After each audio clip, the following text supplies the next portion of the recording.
Hello friends, welcome back to my channel Gyanpath academy 5. तर आजच्या व्हिडिओमध्ये आपण CDPचा जो नेक्स्ट पार्ट आहे, जो TET CTET एक्झामसाठी इम्पॉर्टंट आहे, तो म्हणजे डोमेन्स ऑफ डेव्हलपमेंट. याचे इम्पॉर्टंट मी तुम्हाला नोट शेअर करणार आहे. So let's begin.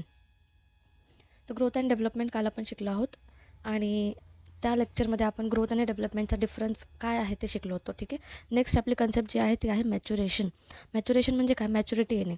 Same stage of development and predictable sequence. म्हणजे मॅच्युरिटी जी आहे ती एका वयामध्ये, एका सेम स्टेजमध्ये सगळ्यांना सारखी येणं आपण हे प्रेडिक्ट करत असतो. बरोबर. फॉर एक्झाम्पल, आता जर क्लास किंवा ग्रेड 1मध्ये माझ्या मुलाला 5पर्यंतचे टेबल आले पाहिजे. ठीक आहे. ते आपण प्रेडिक्ट करतो. मग जेव्हा ग्रेड 2ला जाणार तर कितीपर्यंत यायला पाहिजे टेबल? 10. तर हे आपण जे डेव्हलपमेंट आहे, जे मॅच्युरिटी आहे, इंटेलिजन्स आहे, ती प्रेडिक्ट करत असतो की हे एवढं पुढे त्या मुलांना आलं पाहिजे. प्रेडिक्ट करणं म्हणजे अंदाज लावणं. तो अंदाज आहे तो आपण सिक्वेन्सनी लावतो. आपण डायरेक्ट असं नाही म्हणू शकत की ग्रेड 1च्या मुलाला 10चे सम सॉल्व्ह करता आले पाहिजे. आपण हे एक्सपेक्ट नाही करू शकत. का? कारण की आपल्यालाही ती सिक्वेन्स माहिती आहे. Determined by individuals heredity. आता हे जे मॅच्युरेशन आहे ती हेरिडिटीनुसार प्रत्येकामध्ये वेगवेगळी असते. बरोबर. फॉर एक्झाम्पल, काही मुलांना टेबल्स लवकर लर्न होतात, काही मुलांना लवकर लर्न नाही होत, काहींना फक्त 2पर्यंत लर्न होतात, किंवा काहींना लिहून पाठ करता येतात, किंवा काहींना बोलून पाठ होतात. तर या मॅच्युरेशन वेगवेगळ्या प्रकारे प्रत्येकाला येत असते. ती त्यांच्या हेरिडिटीनुसार येत असते. ठीक आहे. हेरिडिटी म्हणजे जे काही त्यांचे गुण अवगुण आहेत वडिलांकडून आलेले आहेत त्यानुसार. नेक्स्ट आहे आपलं डोमेन्स ऑफ डेव्हलपमेंट. तर आपले जे डोमेन्स आहे डेव्हलपमेंटचे, तर ते आहे फिजिकल, सोशल, सायकोलॉजिकल, इमोशनल आणि मोरल. ठीक आहे. त्याला शॉर्टकट कसं लक्षात ठेवायचं? तर PCSM आणि E. ठीक आहे. तर त्या PCSMमधला आपण फर्स्ट पार्ट आज बघणार आहोत, फिजिकल डेव्हलपमेंट. ठीक आहे. फिजिकल डेव्हलपमेंटचा काहीसा पार्ट आपण कालही डिस्कस केला होता, तो म्हणजे सायकिक. आणि सायकिक म्हणजे जे फिजिकली दिसणारे किंवा जे दिसतात डेव्हलपमेंट आपल्याला, तसे डेव्हलपमेंटविषयी आपण बोलत असतो. तर फिजिकल डेव्हलपमेंटमध्ये काय येतं? हाईट आणि वेट. तर जे मुलांची जी ग्रोथ होत असते, बरोबर, तर ती कशी आपल्याला दिसते, तर ती काय झाली? Physical development. नेक्स्ट आहे मोटर डेव्हलपमेंट. मोटर म्हणजे काय? Is about muscular development and coordination. म्हणजेच काय? जे मसल्स असतात बॉडीच्या लहान मुलांचा, ते डेव्हलप होणं, त्याला मोटर डेव्हलपमेंट असं म्हणतात. आणि कॉर्डिनेशन थ्रू डेव्हलप होणं. कॉर्डिनेशन, फॉर एक्झाम्पल, आता एखाद्या मुलाला आपण लिहायला शिकवतो, बरोबर, रायटिंग पार्ट शिकवतो, त्यावेळेस मुलांना मस्क्युलर म्हणजे हाताचे जे मसल्स आहेत, हँड मसल्स, ते वर्क करतात, बरोबर, लिहायला, ग्रीप पकडायला पेन्सिलची.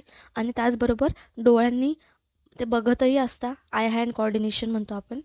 आणि त्याचबरोबर ते ब्रेन ब्रेन वापरून काय लिहितो आहोत ते सुद्धा त्यांना कळत असतं. तर हे सगळं काय होतं? कॉर्डिनेट होतं एकमेकांशी, लिंक आहे एकमेकांशी.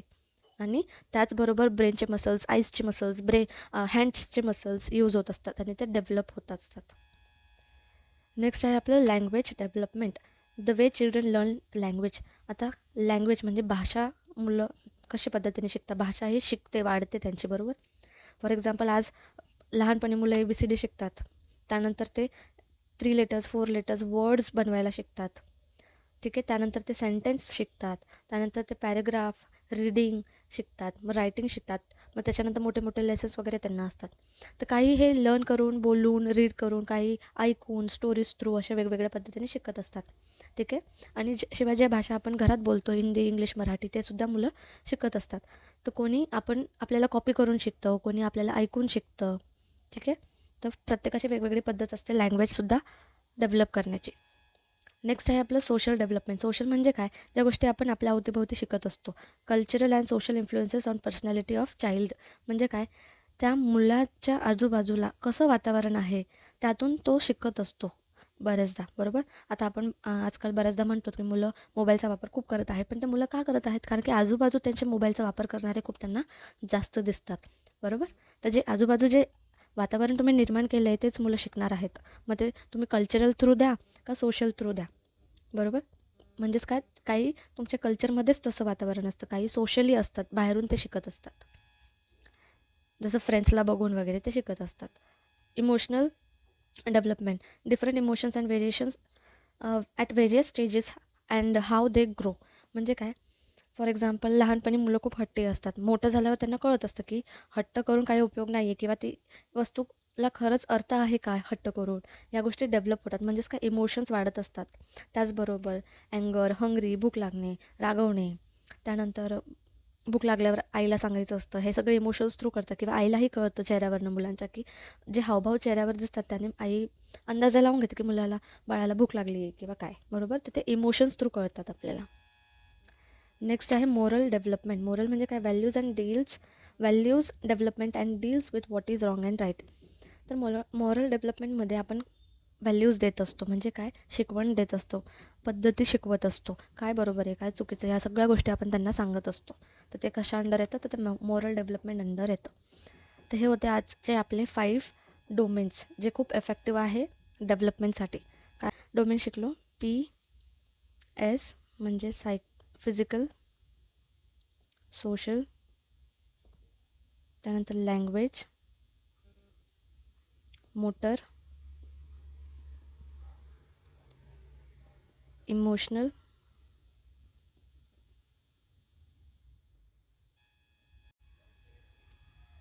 मोरल. तर सोशल, इमोशनल आणि मोरल म्हणजे SEM हे मोटर कॉग्नेटिव्ह डेव्हलपमेंट अंडर येत असतात. कॉग्नेटिव्ह जे काल आपण डिस्कस केलं होतं. ठीक आहे. तर तुम्हाला जर हा व्हिडिओ आवडला असेल तर लाईक, शेअर, सबस्क्राईब नक्कीच करा. थँक्यू.